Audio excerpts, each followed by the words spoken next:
గోదావరి కట్టి చేపల ఇగురు ఎలా తయారు చేసుకోవాలో చూసుకుందాం.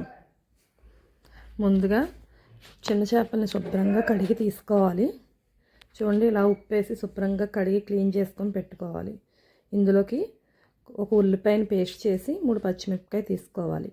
ఒక గిన్నె పెట్టుకొని పొయ్యి మీద దాంట్లో 3 స్పూన్లు ఆయిల్ వేసుకోండి. ఆయిల్ కొంచెం ఎక్కువ పడుతుందండి. ఇందులోనే ఈ ఉల్లిపాయ పేస్ట్, పచ్చిమిర్చి వేసి ఉల్లిపాయ పేస్ట్ బాగాని కలర్ మారే వరకు మనం ఫ్రై చేసుకోవాలి. ఇలా ఫ్రై అయిన తర్వాత చూసారు కదా, ఇలా కలర్ మారుతుంది. ఇప్పుడు ఇందులో కొద్దిగా అల్లం వెల్లుల్లి పేస్ట్ వేసుకోండి. ఒకసారి ఇది కలుపుకొని అడుగు పట్టకుండా చిన్న మంట పెట్టుకోండి. ఇది కలుపుకున్న తర్వాత కొద్దిగా పసుపు కూడా వేసుకోండి. ఈ పసుపు వేసుకున్న తర్వాత ఒక్కసారి కలిపి కొంచెం ఫ్రై అవ్వనివ్వండి, పచ్చివాసన పోయేదాకా. ఇది అల్లం వెల్లుల్లి, జీలకర్ర, గసగసాలు, ధనియాలు, చెక్క, లవంగం వేసి పేస్ట్ వేసుకోండి. ఇలా పేస్ట్ వేగిన తర్వాత చూసారు కదా, ఇలా గిన్నెకి పట్టుకుంటుంది అని అన్నప్పుడు ఆయిల్ ఇలా సెపరేట్ అవ్వాలి. ఇలా సెపరేట్ అయిన తర్వాత ఇందులో కొద్దిగా కారం వేసుకుందాం. మనం ఇవన్నీ ముందే వేసుకొని కలిపేసుకోవాలండి, ఎందుకంటే చేపలు వేసిన తర్వాత కలపడానికి అవ్వదు. సో మనం మసాలా అంతా ముందే రెడీ చేసేసుకోవాలి. ఇలా వేసుకొని కలుపుకున్న తర్వాత మాడకుండా దగ్గరికి పెట్టుకోండి, చిన్న మంట. ఇందులోనే కొద్దిగా ఉప్పు కూడా వేసేసుకోండి. ఉప్పు కూడా వేసుకొని బాగా కలుపుకోవాలి. ఇది ఇలా కలుపుకున్న తర్వాత దగ్గరగా అవ్వాలి బాగానే. చూసారు కదా, ఆయిల్ ఇలా సెపరేట్ అవుతూ ఉండాలి. ఇందులోంచి మనకి చూసారు అలా సైడ్ ఆయిల్ పక్కకు వస్తుంది. ఈ టైంలో మనం కొంచెం ఫిష్లు వేసేయాలి అని అనుకున్నప్పుడు కొంచెం ఇలాగా పలుచగా చేసుకొని స్ప్రెడ్ చేసుకోండి మసాలా అంతాని. ఈ తర్వాత వరుసగా చేపలు ఒక్కొక్కటిగా వేసుకోవాలి. ఒకదాని పక్కన ఒకటి ఇలా వేసుకుంటూ ఇదంతా కూడా సిమ్లో పెట్టుకోండి, లేదంటే మాడిపోతుంది.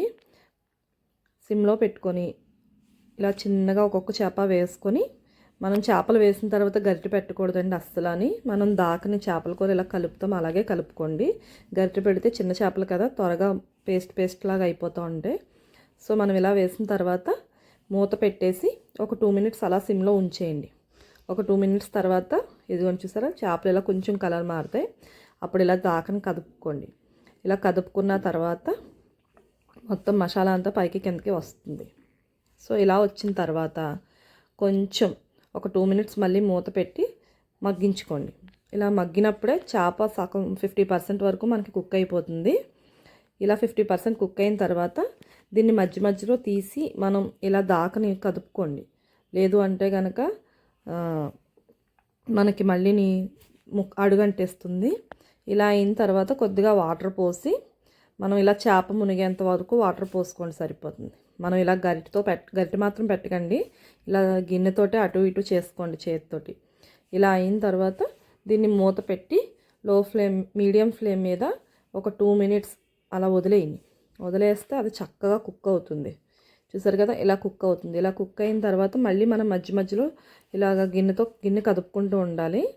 మళ్ళీ ఎందుకంటే గరిటె మాత్రం పెట్టకండి. ఇది ఆల్మోస్ట్ చేప ఈ వాటర్కే కుక్ అయిపోతుంది. నేను వాటర్ చాలా తక్కువ వేసాను, ఎందుకంటే చిన్న చేపలే కదా, పెద్ద టైం పట్టవు.